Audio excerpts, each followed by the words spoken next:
Poetic. Chat and chill. Come on and make new friends. We're fun never ends. At the Poetic. Chat and chill. We want to see you shine. At the Poetic. Chat and chill. We're gonna have a good time. At the Poetic. Chat and chill. Welcome to the Poetic Chat and Chew, where you are the star. Today's guest is Francis Menotti, 2015 winner of Penn and Teller's Fool Us, corporate magician, writer, and a featured artist in the latest art installation called The Ministry of All. Yeah, that's right. Which, wow, they took over a bank, y'all. They took over a very old bank in Old City. It's been abandoned for how many years? That part I don't know. It was abandoned for a while, but Meg Saligman and Lizzie Kripke took it over and made this. Well, we'll talk about it, but it's a beautiful, amazing, immersive art installation. 6 floors, right? Yeah, a very full 6 floors. Ooh, It's I wild. Can imagine. I saw a picture where it looked like the Sistine Chapel. That would be the heavens, yeah. Okay. There's a lot. I won't give you details, but there's a lot of secrets and spots that you can walk around, and there's even interaction with actors, and you can touch everything. Open drawers, open doors. It's great. Cool. Yeah. I can't wait. I can't wait. It's open. It is open. It will have opened March 14th. Okay. Well, Francis, the world wants to know. How did you come up with that trick on Penn and Teller's show? I find it's always funny. Does the world want to know how I came up with the trick or how the trick works? Because those are two different things. A little bit from column A, a little bit from column B. Because it seemed like it was like really something that was so involved. It was like, huh? And then when you did it, I was like, I still didn't get it. Yeah, it's one of the more complicated things I created. If you haven't seen it, it's a trick that uses Scrabble tiles and words from the Scrabble dictionary. And I had created it several years ago based on another trick that is probably my favorite. Maybe I'll do a little bit later. That challenges people's perception of language, right? Because we think of words as the conveyance of a thought, right? And I love writing, and I love speaking as long as I've pre-written it first. I'm not the greatest at improv, but the trick that, and again, I'll do that one later, so I'm not going to reference it too much right now, illustrates the idea that you don't have to understand every word that's being spoken in order to understand the story. So that translates to languages as well. Sometimes you don't need to understand the language in order to understand what the person's saying. So the trick that I did uses a ton of incredibly obscure English words. I'll say. Right? Fartle. Fartle. That's a Shakespearean word. It's like frivolity or silliness. It's a little light thing. I'm still stuck on fartle. Well, and the funny thing is I put that in there, that little gag. I used the word fartle specifically to break up the not monotony, but the barrage of so many words. There's partway through the trick, I say, now you can. Let's see, I'll take a section of the script, for example. Naturally, as this praetoridio may be already perspicacious to you, while words may be diverting and pulchritudinous, they can, if overused, be cognitively disturb, but also be a pleonastic and intellectual fartle to the auditor. And so the idea was to make it so people are going, "Oh, this is too much," and then have the word fartle. Which sounds like something else, and make people go, "Oh, ha, that's funny." So the idea for me was to say, I'm trying to give this intellectual sounding thing, faux intellectual for me at least, and then say, by the way, I'm not taking this too seriously. This is serious in the sense that I'm trying to do a good magic trick, but I wrote that script specifically because Teller is or was a Latin teacher, and I know that he and Oh, Penn are both big fond of words um, and language. So yeah. cool. I didn't know that. Yeah, so I did, the whole premise was to take a magic trick that I would hopefully try to fool. I didn't create the trick to fool them. I created it for myself Mhm. and for my audiences. I never really create for magicians. I create for the lay Yeah, audience. because I saw their face. They were like Uh-huh. Yeah, counting. Wait a exactly. minute. I Yeah. think I know that word. It was also, and that presented itself, the words also helped present misdirection, so in misdirection is, of course, distractions have a tendency to be Now so. we can get into your personal project, The Wake. Oh, yeah. How did you come up with that? I mean, the subject matter is kind of dark. Oh, it's very dark, yeah. So The Wake is a show that I wrote with my wife, Lindsay Noel, who's also a magician and Mhm. a mentalist, mind reader kind of person. But she and I wrote this with a third partner, John Groover, who's an incredible musician, school teacher, a music teacher. He plays the accordion. He played with Mercury Radio Theater. Theater, and he's a charming, wonderful person to work with. So the way the wake runs, it's based on. Well, I'm gonna mess it up because my Lindsay has a perfect way of saying it, but it's um, the surreal exploration of the space between life and death. Now, it came from an idea that I had many, many years ago, probably 26, 27 years ago, when I was in college or just out of college.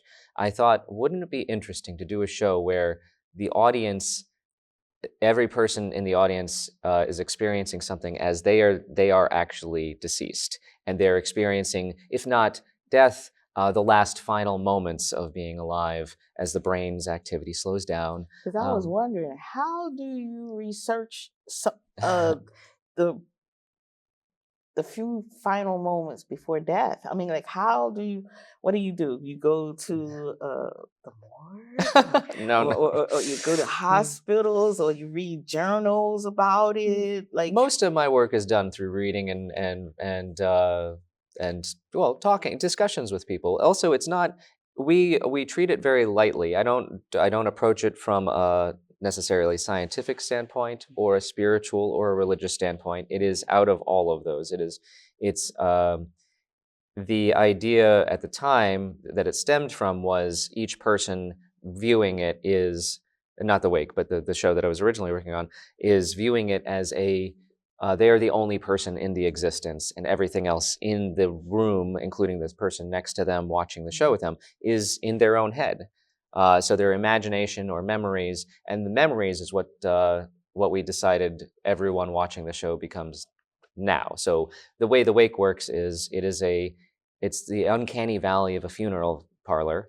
And if you've ever seen the Christopher Nolan film Inception, there are multiple layers. It's on the first level, you walk in and it feels like kind of like a funeral home. mhm. It's not, but it feels like it. And you realize that you're celebrating the life. It's a life celebration. And we're not focusing on death and we're not focusing on life. We're focusing on that exact moment or the transition from life to death. But we're doing it in such a way that it's morbid, but in a light sense. And Okay. it's more like we're trying to make it so that it raises questions, not answers questions, but raises questions and just to say, okay, Yeah, what's because that moment? What like is I it? said, it's kind of dark. It's a dark subject. I don't know. I don't know if I would have done that. And through music and magic, and I'm thinking like, I don't know. Yeah, well, it's a challenge for people. Question Yeah, mark. it's a challenge to do. It's an extremely difficult show to perform, to put together.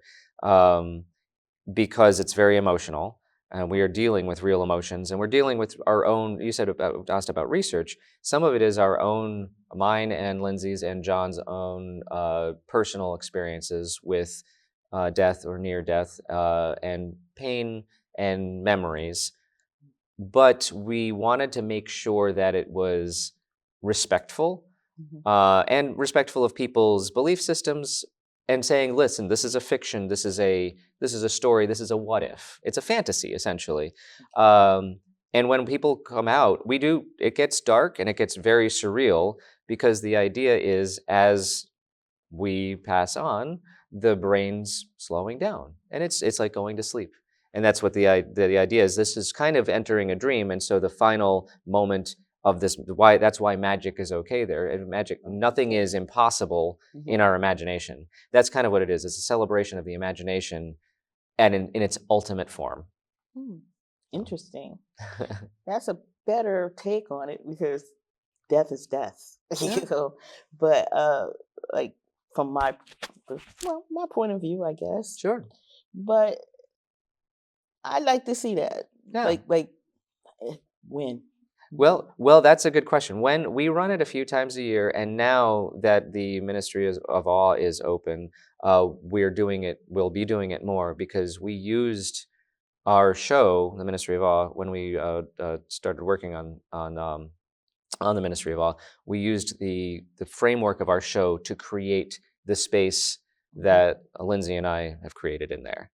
Okay. So it's now there's moments of our own show that is kind of referenced in it, or influencing the space that we created, while trying to tie in with the rest of the bank, which is a bank of the human experience. Cool. So show within a show within a show within a show within a show. Exactly. There's the inception, right? Yeah. 6 levels of it. Yep. And it goes on and on. And that's awesome. That's awesome. Because, like I said, I was like really intrigued about that. I was like, huh? Yeah. Well, and that's the thing, is magic. The reason I like to do that, I've always liked to delve into more difficult topics when it comes to creating magic for art. So my full-time job is a magician. So you mentioned corporate magic, and I do that. Yes. I do a lot of that, both individually by myself and with my wife.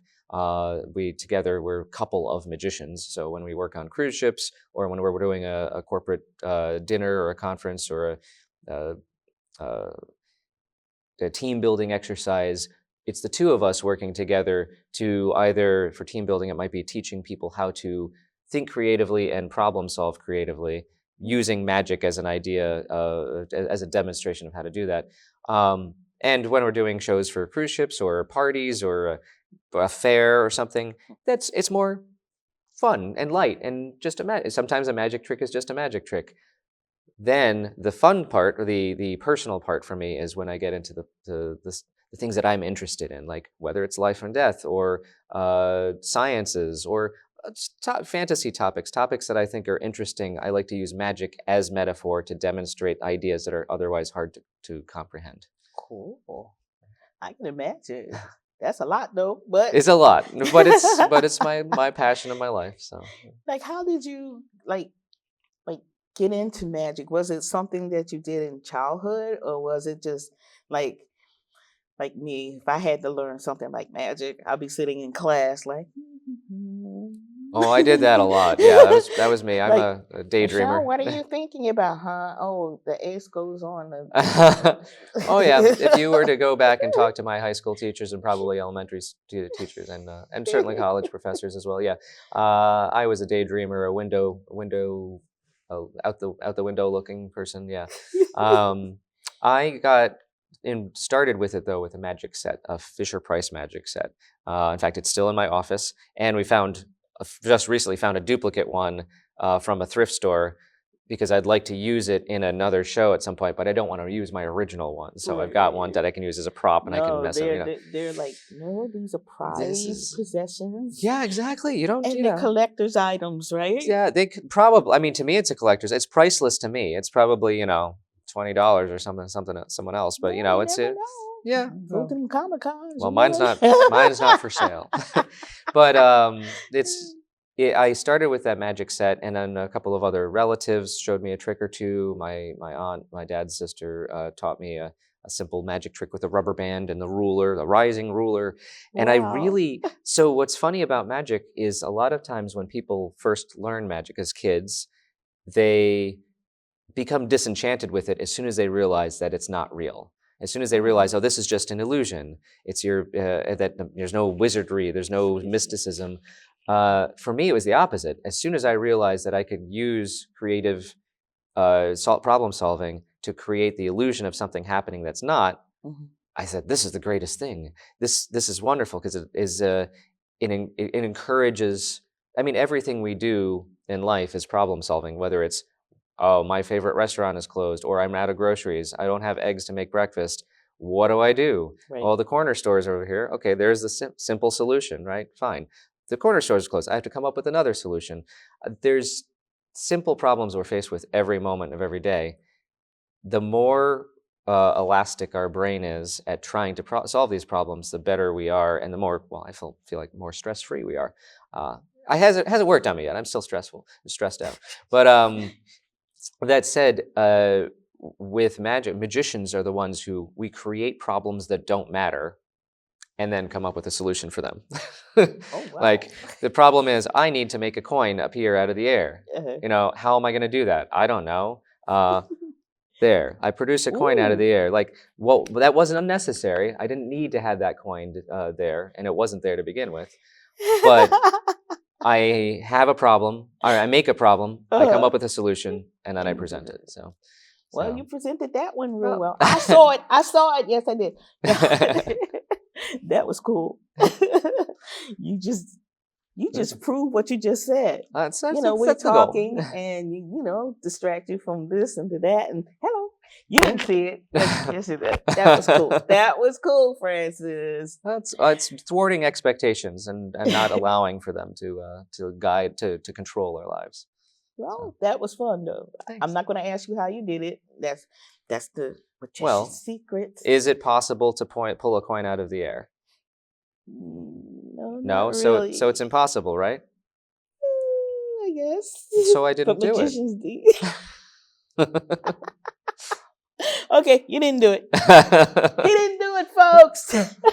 That's the thing. Magic is there was a famous magician from the early 20th century, Carl Germain, late 19th, early 20th century. Carl Germain once said, "The magician, the conjurer, the fancy term, the magician is the most honest of all professions. The magician promises to deceive you and then does."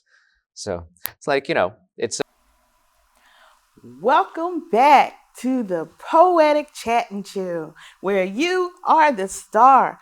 But today we have someone special today. We have Mr. Francis Menotti here to perform his famous magic tricks. Well, I'm not going to talk too much. I'm going to leave him to it. Get ready. Thank you, Francis Menotti. Thank you, Michelle. I want to start with the literally oldest magic trick in the entire world. It's not what you might think. People think it's the cups and the rabbit out of a hat or a sawing in half, but no, it's something called the cups and the ball. So you'll see these again in a couple minutes, just not quite yet. One of my favorite phrases in life is, "A little knowledge is a dangerous thing." So the concept of the cups and balls, pretty simple. You have 3 cups, and then a magic wand will do. And then the more astute of you might notice that we're missing the key player, the ball.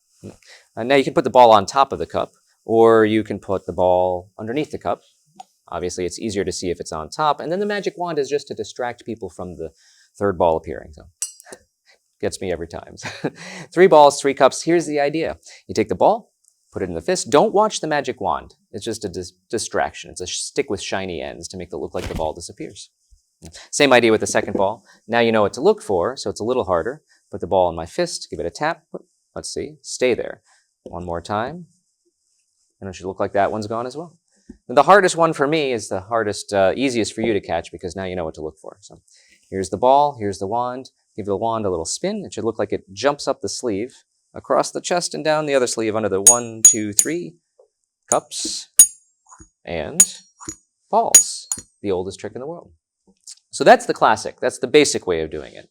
Now, if we want to get more interesting, a little more adventurous, we won't use the wand this time. What we'll do is we'll use just the cups and 1 ball under each cup. Now, if I were to mix them up and ask you which cup has a ball under it, it's not a very good game. I mean, it's a great game for you.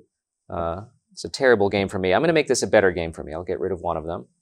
In fact, I'll get rid of 2 of them. House always wins. So if I were to ask you now which one has a cup, has a ball under it, you'd say this one probably. Unless I cheated, and I did. I cheated by putting this one back over here. I mean, technically I cheated ambidextrously. I put this one back over here as well. So now we have 1 ball under the center. Actually, the really weird thing is I don't understand why all three come back one more time. So. You know what? This is so confusing to me, and it was probably confusing to you watching it on camera. So let's get rid of all three of these, 1, 2, and 3. And if I were to get rid of all three of them, the real question is, if I put them back in my pockets, how many are left? And obviously you should say none, which is why I don't understand this one coming. Oh, that's not a ball. It's a vegetable. It's a turnip. You never know what's going to turn up. That's a lame joke. Not as bad as a lime joke. There's a lime over here, and there's a lime over here. But it's not the cups and fruit or the cups and vegetables. It's the cups and balls, and that is the oldest magic trick in the entire world. Wow. Right? I know, it's frustrating, confusing, and far too many things to keep track of. So I'll tell you what, let's just put these down. Don't need them at all. Let's do something a little more interesting to everyone involved, because you don't know what those props are. Those are just cups, balls, strange-looking objects. Let's use something a little more interesting. Let's use something that everyone's familiar with, a coin. Silver dollar. This is actually a very old silver dollar, 1921, I think. In fact, you know, let's use a couple of these. There's 2. And 1, 2, 3 is a good archetypal number. We tell better stories with 3 coins. All right, use your imagination. Imagine what it would look like for all 3 to disappear. Obviously, I can't make them disappear. This is all you creating the illusion in your mind. Roll up the sleeves to make it look like I'm not cheating. I am cheating, just not with my sleeves. So 3 coins, 1 at a time. And let's see, the first one, we'll leave right here hanging in the air. Let's see, like this. That's 1. So that leaves me with 2. So far, so good. 2 coins. Same idea with the second one. This one's a little harder, just like with the cups and balls. Now you know what to look for. That's the second one. That one did not disappear. It didn't go up my sleeve. It went behind the sleeve. Slight variation on a theme, right? So let's see. Here's 1. Here's 2. Let's get rid of that one. Now we're down to 1. One last coin, and I'm going to show you kind of how this works. Not exactly, but sort of how this works. Let's try this. So I want to point out that I actually tried to catch that. Don't worry about it. I've got an extra one here. Hold on. Let me see. It is... Where is it? Where is it? Where is it? It's... Oh, that's right. It was on my tie the whole time. Let's get that again. There we go. Let's try this again. Give it a little toss. That leaves me with nothing. That actually went not down the sleeve, but down the arm to right this point here. Let's get that back out. I'm going to show you how this works. If I were to put my hand over the coin, can you see the coin? No, it's a bit of a patronizing question, but you understand, you see the back of my hand, not the coin, right? So it would stand to reason if I were to take this, well, that's nothing. It's a small piece of nothing, but it's nothing nonetheless. If I take nothing and I place that over the coin, now you can't see the coin because nothing's in the way. Nothing's on top of the coin. Take the nothing out of the way, you see the coin again, right? Let's try this a little differently. Maybe if I put the nothing in front of the coin, let's see, right here, like that. Or perhaps the nothing on top of the coin, like this right here. It should look like that's covering it. There we go. So that leaves me with nothing on top. I'll turn the whole thing over. Now you've got a coin on top of nothing. Let's pull this out of the way. Throw that away. That leaves me with just a coin. Hold on. I'll show you. This is easier with a smaller piece of nothing. This is actually too small to cover the whole coin, but it'll give you an idea. Let's see. Right here. Should look like that's partly gone. Now, of course, were it larger, it would obscure your view completely of the coin. Just a small piece of nothing on it. I'll tell you what. I'll get rid of that. That is nothing. I'll toss that out to you. Just never tell anyone that I never gave you nothing. It's a long way to go for that joke. Let me see. Probably the best way of just making this coin disappear would be with a magic marker. It's cheaper than a magic wand, and it's more permanent anyway. Here's the coin. Here's the marker. Watch the coin. Watch the marker. We go 1, 2, 3. The coin jumps inside the marker. That's why it's called a magic marker. Same idea. One more time. Here we go. Coin and marker. 1, 2, 3. Like that. Now, there's an even easier way of doing this. This is the way to fool the kids at home. You go like this. That's 1, 2. That was Okay, you've caught it that time. So behind the ear. Now, what I just demonstrated is something in magic we call misdirection, which is just an overly large word for distraction, right? Everyone's watching the coin, the marker goes there. Do you know why the marker goes behind my ear? It's to distract people from the coin disappearing. The coin's actually inside the marker. No, I'm sorry, the coin's inside my ear. Watch the coin in my ear. Watch the marker instead. I am so confused now. This is ridiculous. I'll show you where I really actually keep these coins at all times. I always have one on me, and that way I never lose it. I just keep it wrapped around my finger. That way I always am ready to do a little magic. Before I go, I want to do something a little bit different for you. I want to show you literally my favorite piece of magic that I ever created. Michelle was asking before what inspired the trick I used to fool Penn and Teller. Well, this is actually it. I've been doing... Card tricks are probably the most popular of all magic. In fact, they definitely are. If you look at any magician's shelf of magic books, there are more card tricks in print than any other kind of magic. Probably, I'm going to guess tens, if not hundreds of thousands of different variations of what you can do with a pack of cards. For me, what I think is interesting is I've used cards so much that they've become sort of a part of my brain. Sounds weird, but what I mean by that is if, well, right now I took the cards out of the deck, bought these cards earlier today. They're in what we call new deck order, right? Ace through King of Hearts, Ace through King of Clubs, King through Ace of Diamonds, King through Ace of Spades. All 52 cards are in order. That's how they come from the factory, a factory order. The problem is using cards so much for so long, especially during the lockdown days, 2020, 22, all that. My brain and the cards became connected. So cards prefer to be in this orderly state of tranquility. Like if I were to shuffle these cards, my words mixed up become a little.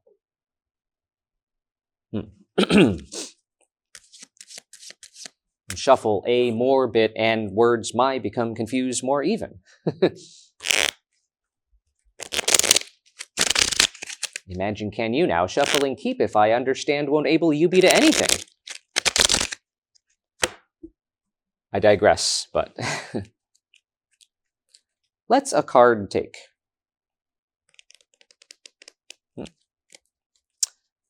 Camera the show aisle.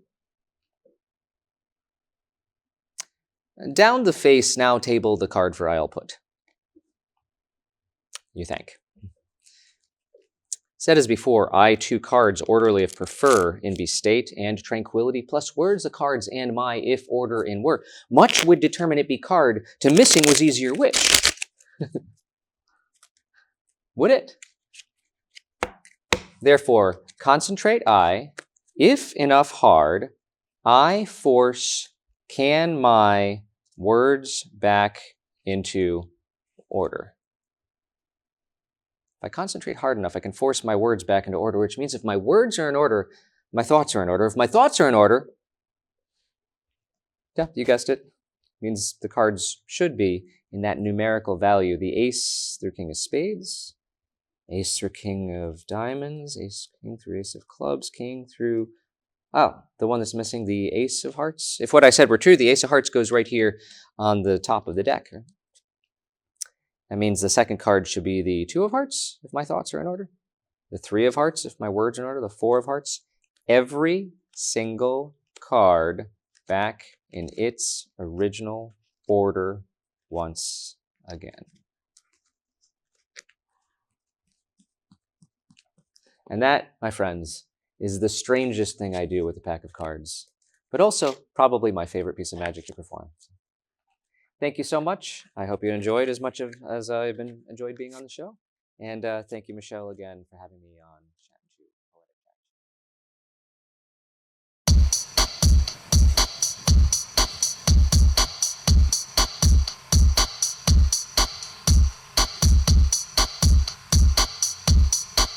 I want to show you something hot and new. I want to treat you to